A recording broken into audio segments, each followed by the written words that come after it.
যারা জামার হাতা লাগাতে পারেন না, যারা সেলাইয়ের কাজে একদমই নতুন অথবা শিখতেছেন, তারা অবশ্যই ভিডিওটা পুরোটা দেখবেন।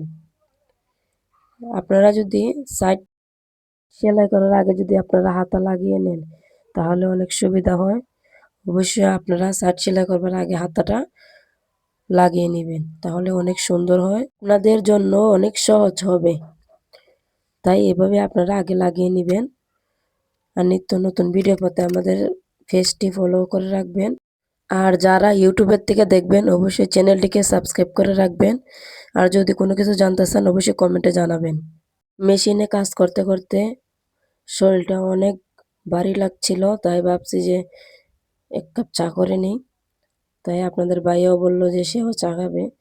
তাই তো আমি ঝটপট করে ২ কাপ চা বানিয়ে নিলাম।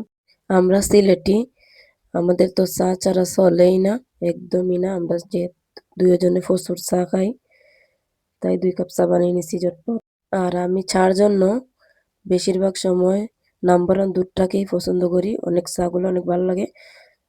এদিকে চা খাওয়া শেষ, জামাটা কমপ্লিট হয়ে গেছে। আপনারা যদি কোনো কিছু জানতে চান অবশ্যই কমেন্টের মাধ্যমে জানাবেন। ধন্যবাদ সবাইকে।